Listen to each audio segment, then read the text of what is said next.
The content of this video, as well as the thoughts, views, and opinions expressed herein, belong to the presenter and do not necessarily reflect the views of Brigham Young University or the Church of Jesus Christ of Latter-day Saints.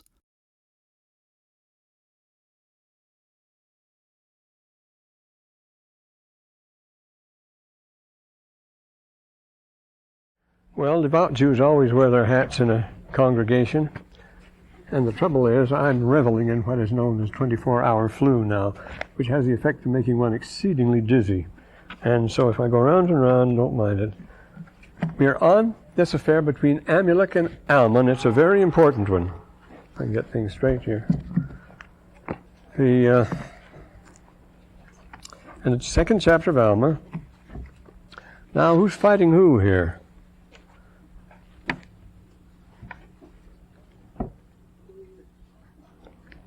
I'm going to have to borrow a chair, I'm afraid, from the back or somewhere.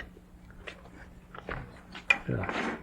Oh, this is good. Yeah, that's fine. Yep. Going to have to refocus the whole shebang, I guess.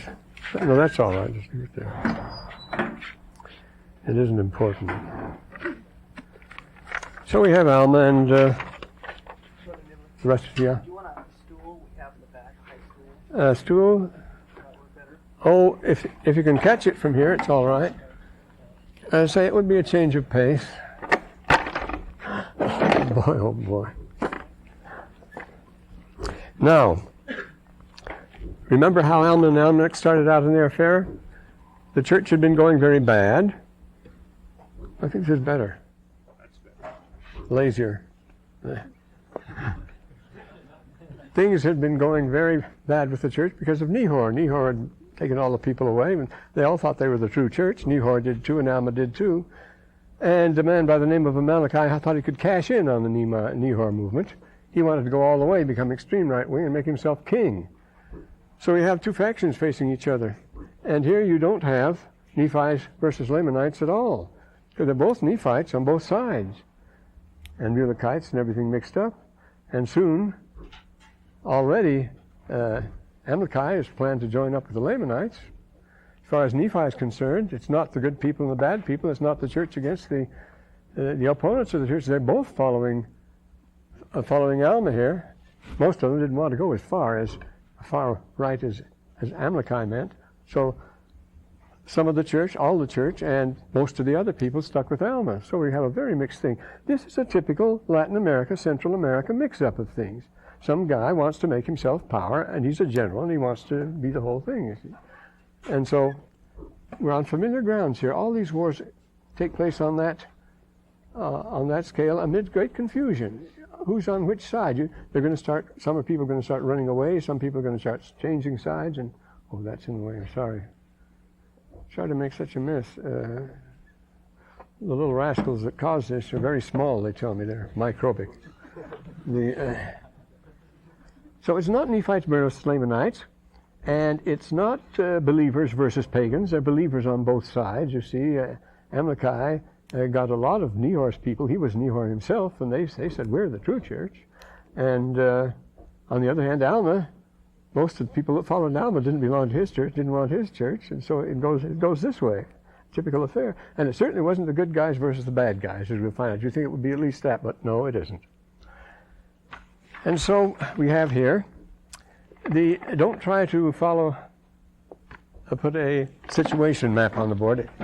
It would be useless here. It's quite a complicated affair militarily, and a very interesting one too. Amalekite's a very shrewd strategician. He knows how to do it. He sets up on a hill, of course. Well, it seems to be a fortified hill. It's referred to at other times. And it's on the shore, apparently, of the river, which makes it impossible to surround him. That would give him one advantage, at least. It's on the hill which is east of the riverside, and the river, which is the river which bounds the land, as a matter of fact. And here we go. He's on the river to avoid probably being surrounded here. Where's what we have a note here? Yes. He's trying to total takeover of power. And the east and west is very confusing. The war is fought on both sides of the river. We don't need to worry about these particulars, but it's an interesting one if you try to analyze what they're doing here. War is fought on the east side of the river Sidon. They began to make war with the Nephites. They took that as their post. That's where they raised their banner, and they invited combat there, you see. Remember, ancient war was formalized and ritualized, and notice, there they began to make war with the Nephites. They chose the time and the place of the war, and it was on a hill, a strong point, on the river, and this was the river that didn't divide the land, it says, but which ran by the land of Zarahemla. It's more like a boundary, you see. Ran by the land. How near they're committed to that, or a small distance. Well, then Alma went up with his people, with his captains at the head of his army. Notice his threefold function. He's chief judge. Again, he is head of the army now, and he's chief of the church. He's everything. He could easily become a dictator, you see, and that, which is exactly what Amalekite wanted to do. He wanted to make himself king. And they began to slay Amalekites on the hill east of Sidon. So the hill is on the east side of the river, and they attacked the base there. And the Amalekites began to flee, and the Nephites pursued them that day and slew them with much slaughter. So these are royalist Nehors versus a mixed group of Nephites here, and the political conflict is nastier than the war with their brethren, the Lamanites. Notice the Nephite wars are always the dirtiest. They don't have much trouble with the Lamanites, actually. Well, they mix them up. Well, it came to pass that Alma, we're at the 20th verse in the second chapter, he could pursue the Amalekites no longer. He caused that he should pitch his tent in the valley of Gideon. Well, we could put a valley of Gideon there. That was going to be their base camp. And here's a reminder of the original trouble. It all goes back to Gideon, who slew the same Nehor by the sword. So these things are all related. They go back to Nehor country again, where the camp of Gideon against Nehor. Now it was their camp against Amalekite. These places apparently have strategic value. And he sent spies to know the plots of the others, and the plot was a clever one. He'd had an agreement with the Lamanites to get their support. You can see that.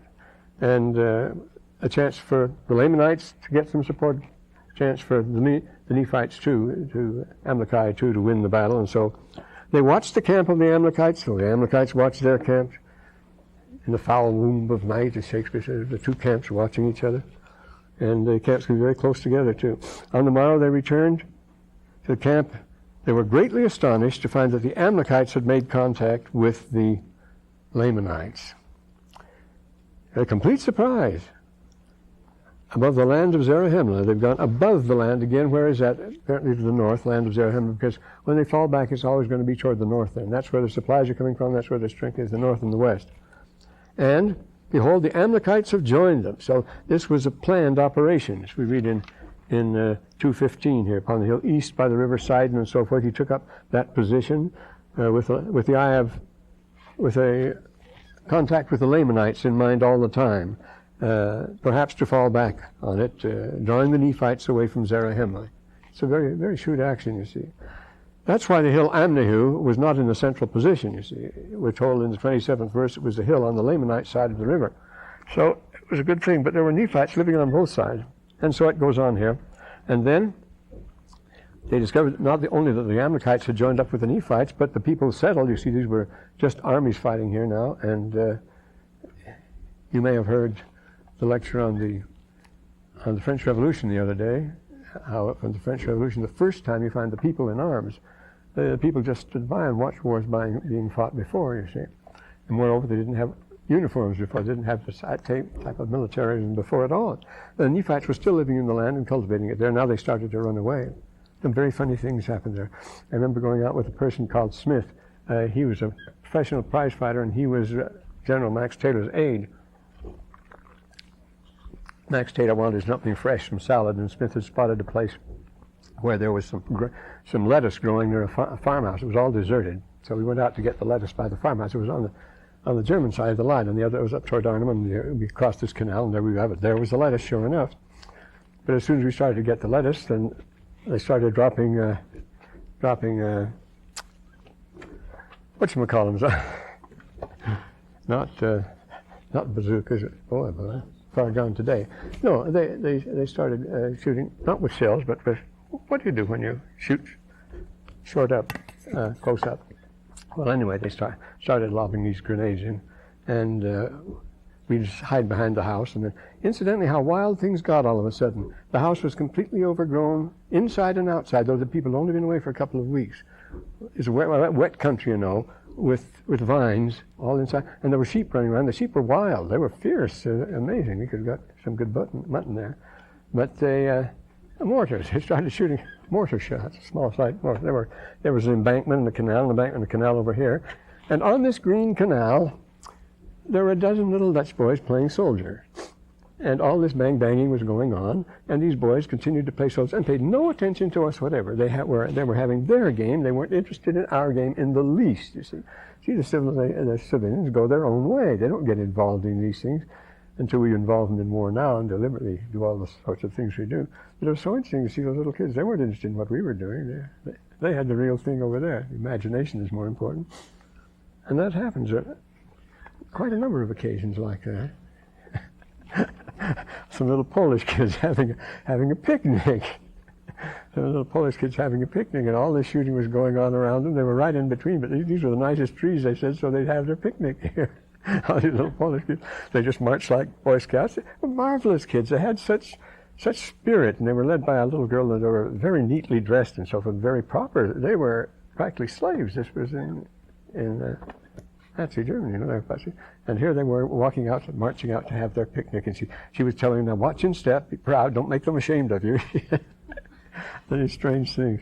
Well, it's the same way here. The people began to run toward the city. Another race toward the city, and the people of Nephi departed out of Gibeon, which was their camp. They left there, and they made a race for Zarahemla too. That's where the army was. So both the army and the civilians, everybody's making toward Zarahemla to get there before Amlici gets it. And they had to cross the river Sidon to get there, and this was it was on the border, we're told, and this was the trap. And it was there, the sands of the sea, they came upon them to destroy them. They were waiting for them at the forge. These rivers could forge. It's very clear that the Sidon could be forged here. And they came upon them to destroy them. And Alma fought with Amlici on the sword face to face. Now here you have a good case of Star Wars, the good guy versus the bad guy. The fact is, in the Book of Mormon, they never fight unless they are both wicked. Always. Only such. The wicked destroy the wicked. And we see this reflecting on this one, if we go to 4, 2, and 3 here. After this war, if you think these people were the good guys, it said and the people were afflicted, yea, greatly afflicted for the loss of their brethren, and also for the loss of their flocks and their herds, and for the loss of their fields of grain, and which were trodden underfoot and destroyed by the Lamanites, did them no good. And so great were their afflictions that every soul had cause to mourn, and they believed that it was the judgment of God sent upon them because of their wickedness. Therefore they were awakened to remembrance of their duty, and that was the promise given to Nephi, that the Lord would always have the Lamanites breathing down their neck to stir them up to remembrance. And this is another case where it happened. When they were wicked, that's what brought on the war. As Mormon tells us later on, behold, don't worry about the wicked, he says. Behold, the judgment of God will surely overtake the wicked, and it's by the wicked that the wicked are punished. They're going to be punished, but make sure it isn't by you, that you're not doing the punishing. Well, then he slew Amlici with a sword, and he also contended the king of the Lamanites and his guards. And then there's more business. Notice here, they cleared the ground. They have to get over to the west bank for the big fighting, though. They had to clear the ground on the west bank, and they might have room to cross and contend with the Lamanites and Amalekites on the west side. So a strong force is waiting for them on the west side of the river. When they'd all crossed the river, the Lamanites and the Amalekites began to flee before them, so they didn't have the engagement after all, when they'd all got across. And they fled before them, and they fled north and west beyond the borders, right way up there. And in fact, it went so far, it went to hair mounts. Now this word hair mounts is really an interesting, 37. They were slain and driven and were scattered on the west and the north until they reached the wilderness, which is called hair mounts, and it was part of the wilderness which was infested by wild and ravenous beasts. Now where does the word hair mounts come from? I'm going to have to write this one on the board. We can take off our hat now. I think there are ladies present. Hair mounts. Now, this is certainly not a Latin word. It's not a Greek word. It's not a Hebrew word. It's not a Semitic word. Hair mounts. And where was it? It was a land on the borders that was infested at times by wild beasts, certain seasons of the year. So it's way up in the borders. They're going way up there, you see. So what it is the Egyptian hair monthus, obviously. Monthus. In Egypt, month was Egyptian Pan. He was the god of wild places. He was the god of wild animals and the wild country, Monthus. And Hermonthis was the southernmost part of Egypt, was the outmost part of Egypt, where the land was sometimes visited by lions and crocodiles and things like that. It was under cultivation, but it was the place that was in danger from animals, and they called it Hermonthis because it was Month's country, wild animal country, you see. They say Month is the Egyptian Pan. And so we have, this Her means under the rule of Month. Month is the beneficent lord of wild animals, the animals. And Hermonthis was that ground in Egypt, which was the part far removed, and yet was visited by animals. And they called this part Hermounts. No other word could match it so perfectly because it was infested at times by wild beasts. Now, if there was a coincidence. And that is the most unimaginable, most fantastic word in the Book of Mormon because it has no philological connection, you see, until you recognize Hermonthis. And so we go on. Then finally, there we have a shattered host then.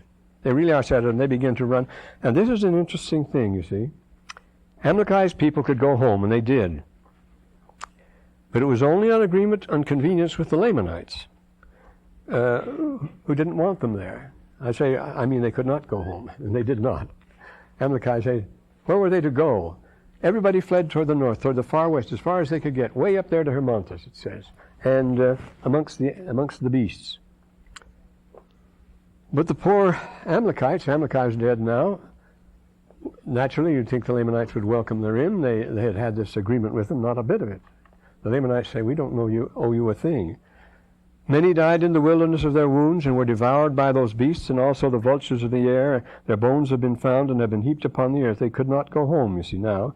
It was only an agreement of convenience with the Lamanites. The Lamanites didn't feel any responsibility for them. They just let them hanging in the wind. The Amalekites had nowhere to go, went up the northward and were not able to survive there, and so they were destroyed. And now we come to we've been speaking a lot of ethnology here, and now we come to perhaps the most important ethnic chapter in the book. I must get this book of, what's his name for this? A person by the name of Fillmore S.C. Northrop has written a book, a recent one on East and West, an anthropology book here, which I'm going to read in a minute. Now here we are. They returned to their lands and returned to their houses and their wives and their children, all back to where we started. And it was a sad affair. Many women and children had been slain with the sword, many of their flocks and herds, and also many of their fields of grain. This is the perennial tragedy of Latin America, isn't it? It's these sad pictures. And the greatness of their number, and not the number of the slain were not numbered because of the greatness of their number. And after they'd finished burning, they all returned to their lands and to their houses and their wives and their children. And then it says, nothing was gained by this political brawl. That's what it was, you see. Flocks and herds had been lost, and also many of their fields and grain were destroyed, for they were trodden down by the hosts of men. They were in the depths of the sea. Now this is interesting too, notice, and cast into the waters of Sidon, and behold, their bones are in the depths of the sea. That was near the mouth of the river Sidon. It would be very unsanitary just to throw their bodies in the river, but it said they were swept out to sea. So it'd be quite close. Remember, it's a narrow neck of land here. It puts us into some sort of scale, anyway, that they were swept out to sea. It shows that the river Sidon was not only fordable, but it emptied into the ocean not far away. In this third verse. And the Amalekites, now they'd marked themselves. Now here we get the ethnic mark. What makes a race here? Well, they decide to be Lamanites. They identify with Lamanites, and this happens again and again. And they mark themselves with red in their foreheads after the manner of the Lamanites. And nevertheless, they had not shown their heads like the Lamanites, so they're being different degrees now. They look like Lamanites because of that mark. Now the heads of the Lamanites were shorn, and they were naked, save it were the skin which was girdled about their loins. Well, now, people that went around like that all the time would certainly have darker skins than people who didn't. It's the same thing, you see. This makes the blackness. Notice he's going to tell us in this chapter, the Lamanites put the marks on themselves. They marked themselves, not knowing that they were fulfilling the promise of the Lord that he would mark them. A way of life produces this darkening of the skin. Of course, it's the same way all over the world, you see. You have the Beitel Sha'ar and the Beitel Hadar. The people that live in the stone houses have white complexions, and the people who live in the tents, in the houses of hair, of goat's hair, they have dark complexions. That always distinguished among the Arabs, the people in the houses, the same people, the same blood, but there's a great deal of difference between them. They're much, much lighter. And it's the same thing, if you'll notice, in Greek vase paintings. Of course, the women are always painted with white faces because they're in the house all the time. Also use white lead, that would help. And the men are always painted bronze, quite bronze, especially in those marvelous paintings from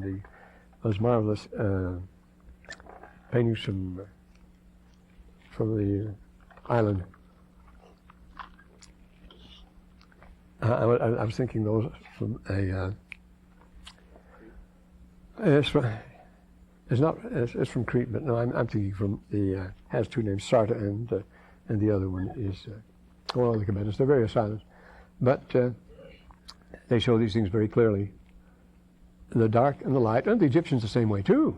I mean, Egyptians the very same way. You see, the women are always painted a pale, very pale color, and the men are always a dark brown. It's a matter of living outdoors and so forth. Well, this would account for one part of their the island of Santorini, of course, the ancient island of Thera, the one that blew up. But there we find these marvelous paintings from 1600 BC, and they're gorgeous paintings. But always the men are dark, the women are white, or you find two different races and people and so forth. And so the same thing here, that they'd mark themselves and went around naked, and so they're going to get that way. And you find your way, if you go down and live with those people, you get that way. You very soon get that desert varnish on your face, and you learn to walk with the drag of your feet because you're walking in the sand, and you don't try to walk straight. Why should you when you're slugging through the sand and so forth? You get to look and feel just like a Hopi there in Indians. The skins of the Lamanites were dark, according to the mark which was set on them by their fathers, which is a curse upon them because of their transgression. Well, who set it on them? The fathers set it on them. It's going to be a way of life of culture. Where do racial characters come from in the first place? They come from environment, don't they? Everybody agrees on that. Adaptation, segregation. People in the north want to get all the sun they can, so I have no pigmentation at all. If I lived in the south, I'd have to be protected from the sun, so I'd be dark. This is the way it goes. So it was their fathers who placed the curse upon their them. way of life, yes. Due to the way of life that they chose. Also, the things, yes, they chose it, and they took to this way of life by their own free will. And it was, notice, and this adaptation is very fast. This is the most interesting thing. I guess I better put Herdlischke's name on the board. You all know about Ellis Herdlischke.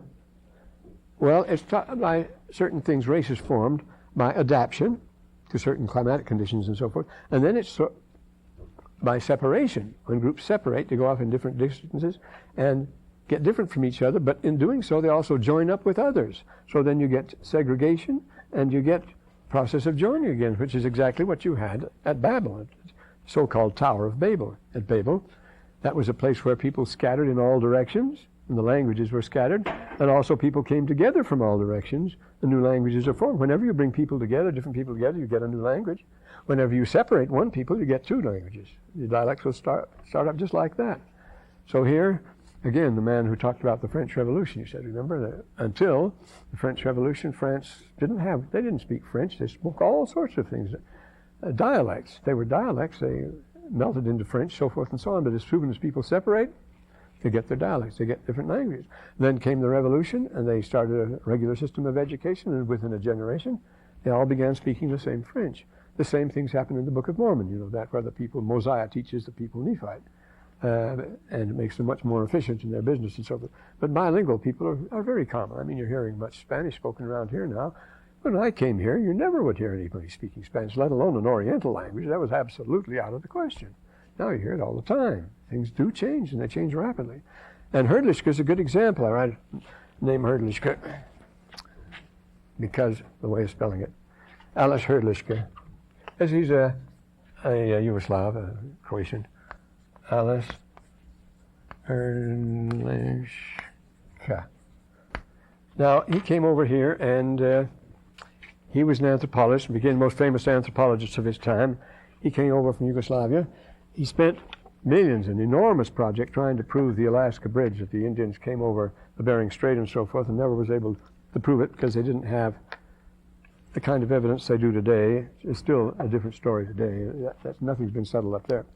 But he was interested in immigration, and he started making checks on immigrants coming. He settled in New York first and then went to Harvard, and he started checking immigrants and the children of immigrants here to see how they differed in bodily build, complexion, and everything from their parents.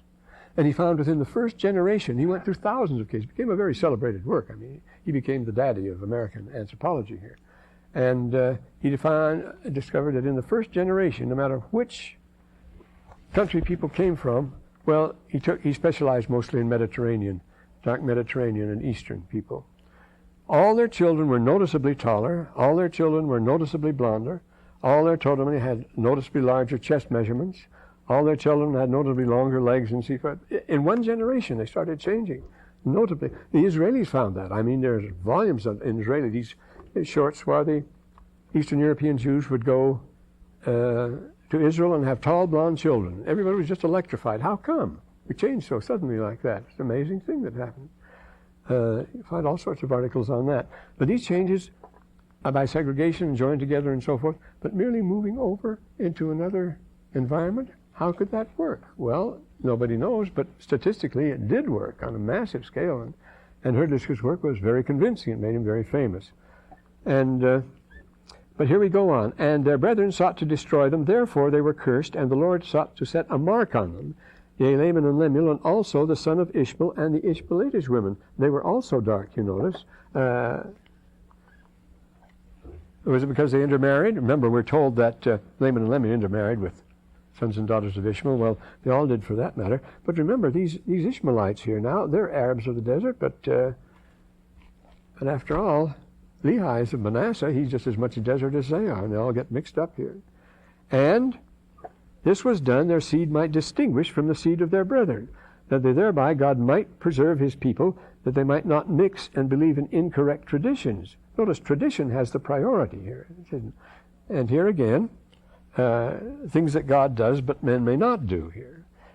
He may give life, men may not. He may take life, men may not, we're told in Ether 8 and 19. He may judge, men may not judge. God may smite, men may not smite. God says, Mormon says, man shall not smite, neither shall he judge, or shall not judge, neither shall he smite. Well, there are all sorts of things that God does, but he segregates them here, and he segregates them in his own way. He has this way of doing it. But notice the tradition has priority. He doesn't want them to mingle with incorrect traditions, so he puts a slight mark on them to keep them apart, to distinguish them, and yet they're going to be joining together all the time here. Then, this is what happens. Whosoever did mingle his seed, that is his people, one people with another, with that of the Lamanites, did bring the same curse on him, share the same culture as that. They were not just Nephites. Remember, it came to pass that whosoever mingled his seed with that of the Lamanites. Not just Nephites, but anybody who did. Because remember, there were more Mulekites than Lamanites there. But anybody who mixed with a Lamanite did bring the same curse upon his seed. And you call the curse the culture. Depends on how you want it. Therefore, he suffered himself, if you suffered yourself to be led away by the Lamanites, marriage is not enough, you see. You have to share their culture. It's not a physical thing. You have to be led away by them and join in their way of life and their culture. Was called under that head. He was called by that name, therefore, and there was a mark set upon him. And you set it on yourself, actually. Came to pass that whosoever would not believe in the tradition of the Lamanites, notice it's the traditions that we're separating here, not the blood, not the people, tradition of the Lamanites, but believed on those records which were brought out of the land of Jerusalem, they were called Nephites. No matter what your family was or anything else, you were called a Nephite. A Nephite or a Lamanite was one who accepted a tradition, the Nephite or the Lamanite tradition. This 11th verse makes that very clear. And if you have not accepted the scenario, it is they who have kept the records which are true, and also of the people, true of the people of the Lamanites. Now, they start marking themselves here in this verse here, in the 13th verse. It's the Amalekites, they had set a mark upon them, yea, they set a mark upon themselves, a mark of red upon their foreheads. Notice the Amalekites were Nephites who joined the Lamanites. And they set a mark upon their foreheads in imitation of the Lamanites. They wanted to be Lamanites here. Thus, the word of God was fulfilled, for he said, for these are the words of Lamanites, behold, the Lamanites have I cursed, and I will set a mark on them. Well, they were putting the mark on. And this fulfills the prophecy that the Lord said, I will set the mark. When they did it themselves, then they fulfilled the prophecy. Here, this statement by, he's a Yale professor and anthropologist. I don't have too much trust in Yale anthropologists. I've run into some of them. Or Chicago anthropologists. I shared an office for 4 years with one of them. He was the head of the American Society of Archaeologists. Morris Opler. Oh, we had a lot of times together. He was an Indian man. And let me tell you some stories about him someday. But now, this is what C. Fillmore N.C. Northrop of Yale writes in his book, The Meeting of East and West. With the effects of 18th century impigmentation on cosmological, highly formalized Christian dogma of European Spanish invasion upon the people of Mexico at the midpoint of North and South America in Central American continents, to which vast numbers of humans already had come from Asia across the Pacific and from the Pacific Islands during untold numbers of earlier millenniums. See, there's no reason in the Book of Mormon why there shouldn't be more than one migration. These Pacific Basin people, whom the Spanish invaders found in Mexico, showed a crossbred physiognomy embracing every physical feature and skin color known anywhere around the earth. They're all there. They were so crossbred that they could no longer be spontaneously differentiated into separate color races. This crossbreeding was advanced in both Mexico and India today, but now embraces all European features as well. Every variety of angular pattern of variation in physiognomy found in both countries, in every skin color, every shade from intensely dark to intensely light. Hair ranges through every known variety between straight to tight curly, in every hue from black to platinum blonde. About every 10th child among the Hopis was blonde, real blonde.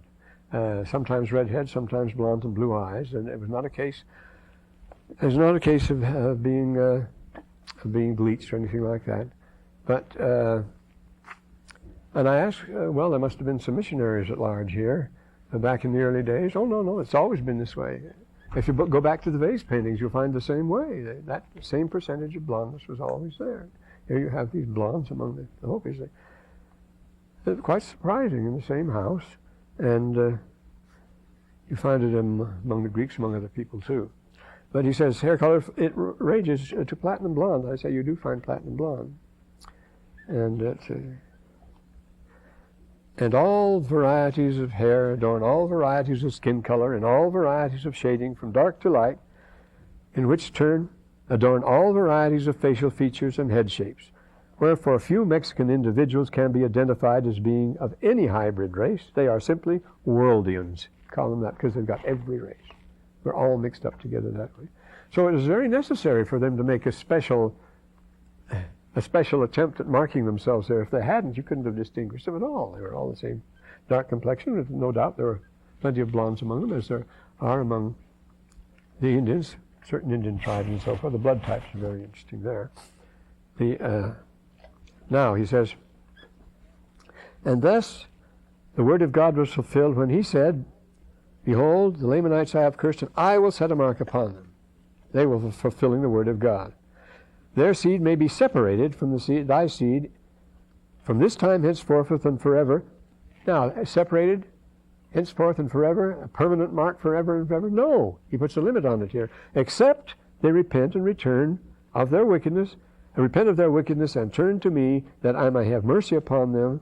And it is a reversible process. It's their choice, you see. They control it. Can they even reverse it? Can they do this with race? We can also initiate change in appearance ourselves, as far as that goes. Yes. The skin color, couldn't that have been a symbol of the atonement? With the because what happens when Jesus comes and visits the Nephites and they're praying, their faces turn white. Their faces turn white. But that's light. They're shining. That's a different thing, I think. That's like Moses' face on the mountain, and like Jesus on the Mount of Transfiguration. The shining is that's another level. Yes. Angels belong to a different race, but you get all kinds, I imagine, just the same. This mark we put upon, you see, we're all cooperating in this thing, and it is a cultural thing. It all goes together, which makes perfectly good sense. And this tells how it was done. When the Nephites joined the Lamanites, they lived like them, they dressed like them, and they looked like them. Now, if they changed, we're told elsewhere in the Book of Mormon, and those that changed their way of life and went back and lived with the Nephites, they became light again. So it's obviously a cultural thing. It's not a racial thing, which is a permanent stamp or something like that, because after all, they all had the same genes, these people. Laman, Lemuel, Nephi, Sam had the same genes, but certain ones are recessive, certain ones will pop up at different times and so forth. And that they would be separated. And again, I will set a mark upon them that mingle with his seed, with my brethren, that they may be cursed also, if you mingle them. As heard. And again, I will set a mark upon him that fighteth against thee. And the marks he was setting were the marks they were setting on themselves. And again, I say that he that departeth from thee shall no more be called thy seed. It's the naming, the identification. The name is important, you notice. The way of life is important. The clothing is significant. How they dress is significant. Everything about them, how they identify themselves, we just call this culture, the whole thing, the single package. And I will bless thee, and whomever shall be called by thy seed. You see, I bless thee. You're not his seed, but if you're called by his seed, it's just the same as if you were. Now we're dealing with the seed of Abraham and so forth. Henceforth and forever. These were the promises of the Lord unto Nephi and to his seed. That constant repeating of the word seed, and yet you can join in the seed and be called by that seed, by that name, forever after.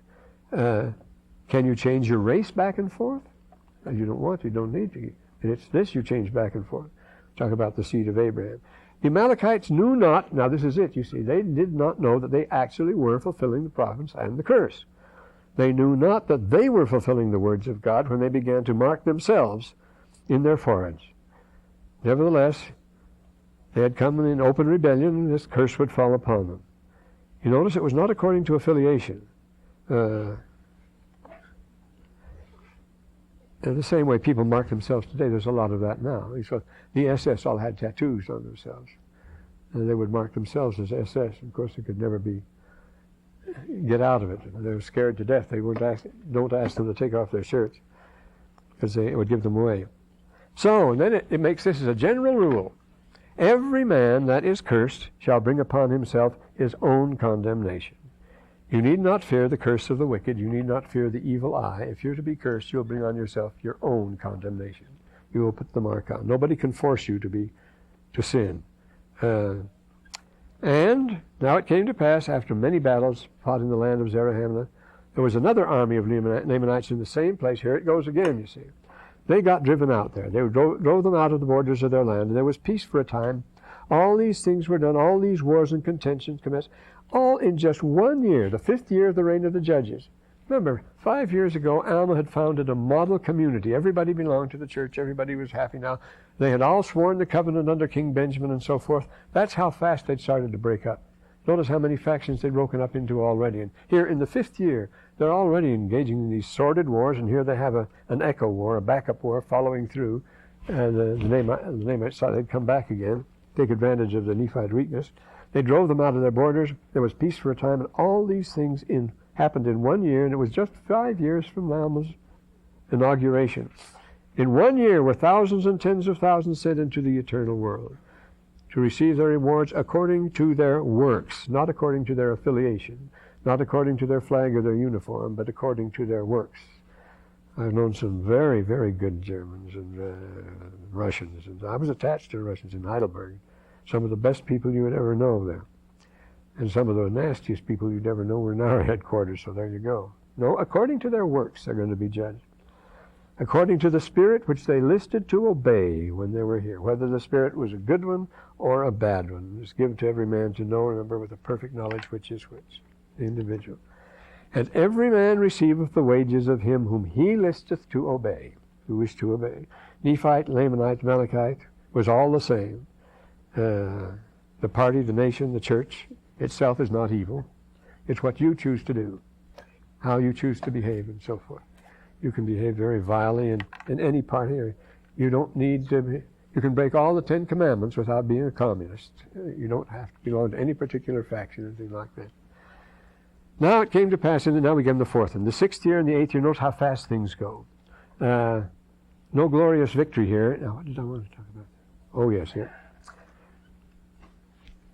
Hey, those things I just wrote down before class, and it might be worth mentioning here. What do you have here? The Royalist Amalekites were mixed. We saw that. And Nephites contained both the church, those in the church, and both out of the church. These two mixed armies went against each other. You can't make any distinction there, you see. Nephite or Lamanite. Nephites versus Nehors.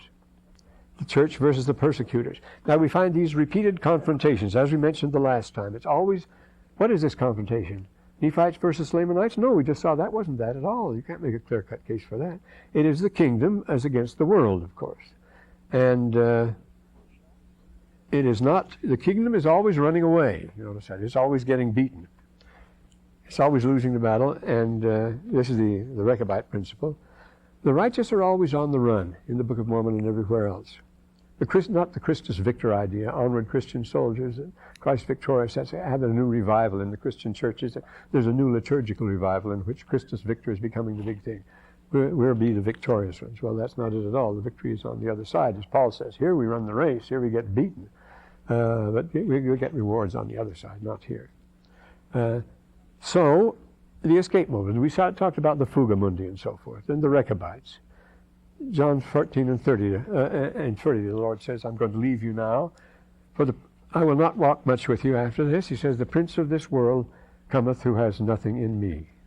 And they're not going to have it any better. He says, if they've called the Lord of the house Beelzebub, what will they call the servants? He said, if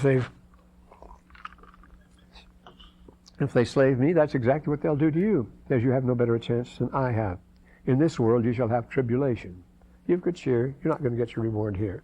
And this is very clear that these two things. Well, that's why this retreat. Why do we always retreat from the wicked into the wilderness and so forth? The church did in their last move out of Missouri, Illinois. Well, in the first place, they're hopelessly outnumbered, you see. He came into the world, and the world received him not. He came to his own, and his own received him not. But so many as received him, there were a very few. One of a city and two of a generation, or two of a tribe as it goes, a very few. And as he says, you have tribulation here. They won't follow him. But broad is the way and wide is the gate that leadeth to the other world. But narrow is the gate, and straight is the way, and narrow is the gate that leads to the kingdom of heaven. Few there be that find it. The multitudes will all go in the other direction. So you're hopelessly outnumbered to begin with. So it's wise to withdraw, especially if you're not allowed to resort to violence. You're not supposed to fight back here, as far as that. Cursed, remember, the Book of Mormon tells us numbers of times, cursed is he who puts his trust in the arm of flesh, who makes the arm of man his confidence. You'll never win that win. Of course, they never did, even when they had great advantages and so on. It's a great story. That's what the Book of Mormon's dealing with, this whole thing. The kingdom may not resort to violence. We're not allowed to do that. Then what do you do? Well, it was planned that way. We're to be tried and tempted in this world. See, the situation is plainly stated in Alma 7 and 12 here. Alma 7 and 12. Where he talks about invices and enticeth, you know. Here you have them balanced. See, just this way. Sure enough. This is it. Where is it? Is it here? 7 and 12. Or is it 17, 7 and 12? What have I got here? It should be on the 7 and 12. Sins for his people. Where is it he invites? Oh, 7 and 9, isn't it? I thought it was 7 and 9. No, it isn't. Well, I can Moroni. What do I have here? Yes, of course it's not Alma 7 12, it's Moroni 7 and 12. I knew it was Moroni 7 12. Moroni 7 is the most instructive passage in a book in the Book of Mormon. Right, this tells us how the authority is handed on and so forth. And here it goes, you see. Where he invites us and entices us. Only, we don't have 12 chapters in 7, do we? Well, this is it. He tells us that Satan is always inviting and enticing us in one direction.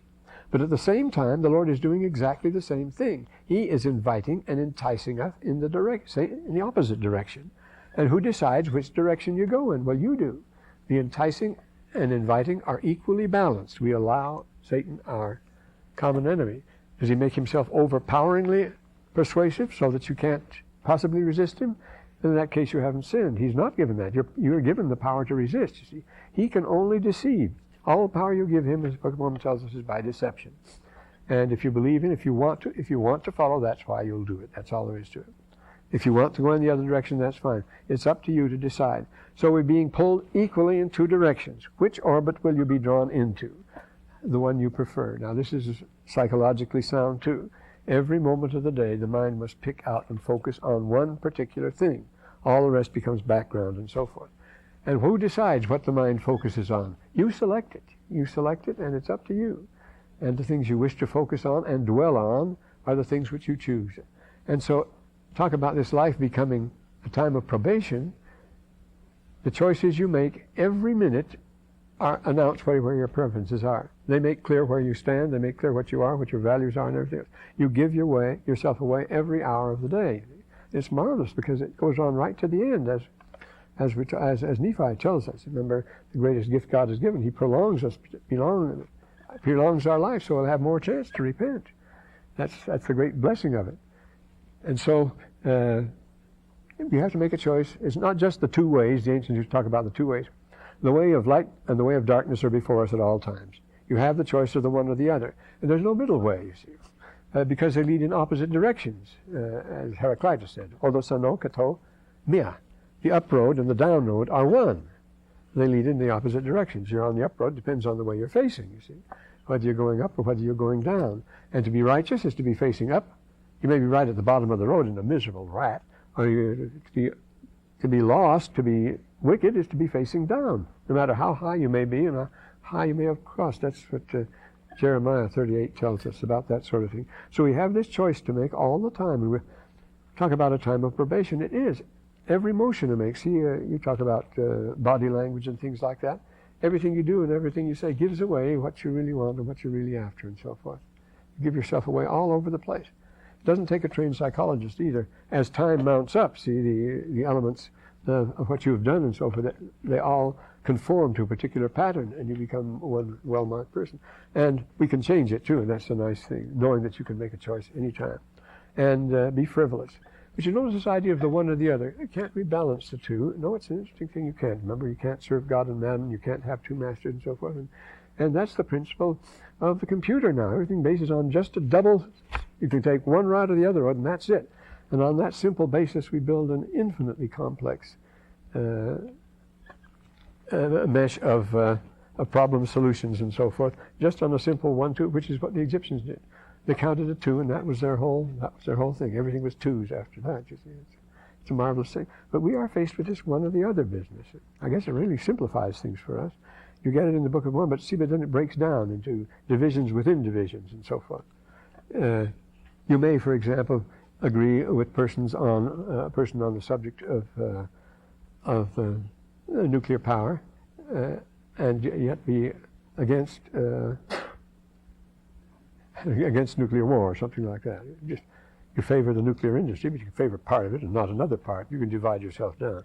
Well, he goes on here, the reversal process. Well, what we were saying here, what was so profound, is this. Yes, and why the retreat? It is not the Nephites against the Lamanites, then.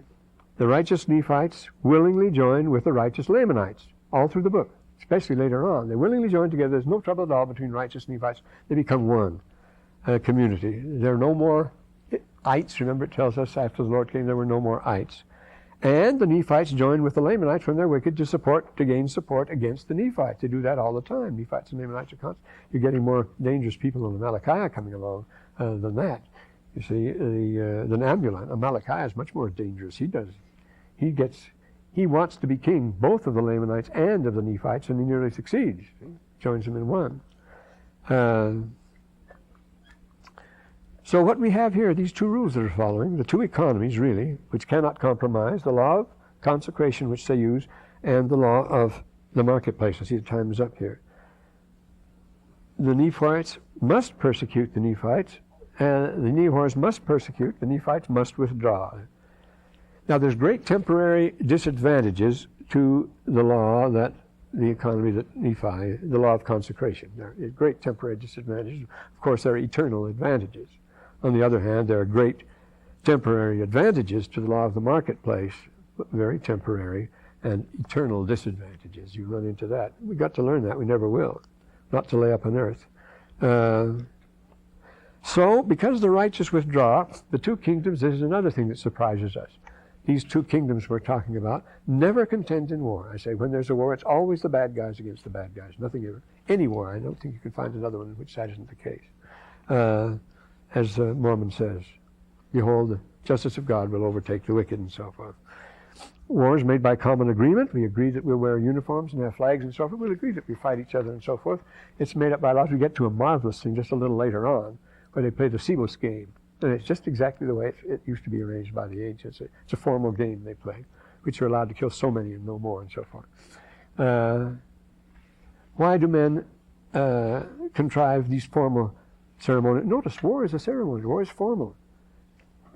Civilians wear different clothes and so forth, but war, we wear uniforms, we have bands, that's Asiatic, you see, and we have banners to identify ourselves. In the open steppes of the plains, I've written a lot about this incidentally, in the open steppes of the plains, you have to identify a person at a distance, so you have to have a bright flag and a bright banner to identify his tribe or his following or something. And you have to have instruments that carry at a distance, so you have the trumpet, the Roman trumpet, but especially the Asiatic trumpet, so you have a whole brass band. That's why the military band is a band, because outdoors it makes a big noise. Well, you don't have stringed orchestras with the. No, stringed orchestras are for indoors, as you know, and they're for shepherds that don't intend their sounds to be heard at great distance. The Jews are great cultivators of string instruments, as we get from some interesting Egyptian documents. And so you have, and you have to form yourselves into brigades and so forth, because on the Asiatic steppes they are mountain riders. They move fast. They cover vast areas. They have to be able to recognize people at a distance and so forth. So they have all these signs and all these symbols, and you have to have uniform to spot a person immediately so you know who he is. Incidentally, before Normandy, 101st was to be the first division to land in Normandy, and the general was very, very much worried about bugle calls, because the Germans had certain bugle calls by which they would give signals. They would give signals by bugles. And one of my jobs was to find out what the bugle calls were and what they signified. Because you see, when your communications break down, electric and so forth, the old bugle, nothing is, you really get down to basics every time. And they did use these bugle calls. They toodle-oodle-oo when you want to, either to locate themselves or tell whether to move in a certain direction and so forth. It only lasted for a week in Normandy there. But it could have been effective, but there was too much noise to hear these bugles most of the time. But it has to be a shrill brass sound that will sound above the outcry of things, you see. And so we have, why do we do these things? Why do we enter into this ceremonial of war? It's very ceremonial, very, well, that's the whole thrill of it. I mean, that's the obligation. It gets everybody. It gets me. I think it's great, you see. So you shouldn't. It's our attempt to release ourselves from our individual covenants with God, you see. I have a covenant with God, an individual covenant, which is a very binding one. If I want to release myself from that and still feel good about it, I can say, Deus vult, God will. See, that was the banner of the Crusades, God will. And on the other hand, it was Inshallah Allah Akbar for the Arabs, on the other hand. And the Crusaders, when they clashed, each one was simply there, he was doing the will of God. But at 1095 at Clermont, where St. Bernard gave his famous speech, as it's recorded completely in Fulker, who was a private secretary of Baldwin. We have the speech, and it's a marvelous one. He says, it's in the Crusades, he says, it's in the year 1095. Everything's broken down in Europe. The whole economy's broken down. Everybody's fighting everybody else. Every great noble is out to grab all the land he can from his next door neighbor because it's considered a rule of chivalry, an obligation to. Everybody's robbing everybody else. They're sending up towers to plunder along the road. He goes on and on. There is no unity. There is no peace in Christendom. The most thing we must make a common enemy. We must make a common enemy and march against the East. The same Panhellenic oration was given against Persia by Isocrates way back 5th century BC. Same reason. We can't unite, so let's unite against somebody. Well, that's the Roman idea, you see, inter armis, cadet legis. Our troubles cease if we can only find an outside enemy, so they had the Agarhosticus. And so the enemy at the gates became the one slogan which could unite the Romans, the enemy at the gates. Well, this is what we have here. people forming throughout the Book of Mormon. They're forming these armies and so forth, and so that every man can, so that you can escape go out and have some fun. And I see the time is up. Allah Akbar. Well, no, it isn't, is it? Yes, it is. It's 10:02. That's right.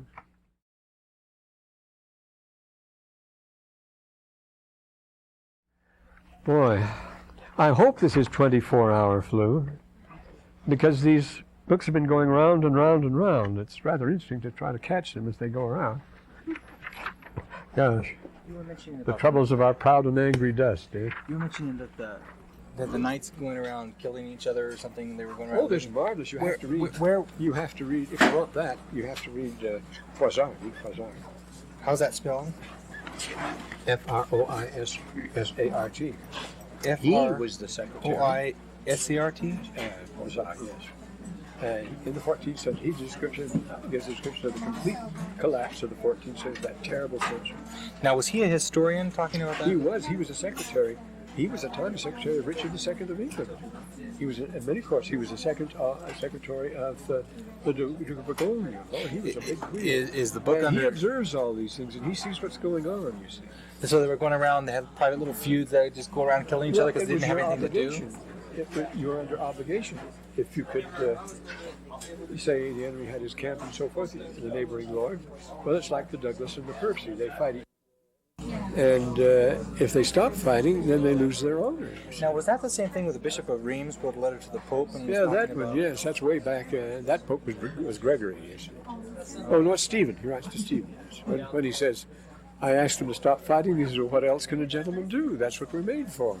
That's our normal work. They really believed it. But was that much before, long time before? Well, that was in, I say that's the time of Pope Stephen of the invasion. And he wrote to, let me see, who was it? Bishop of Reims.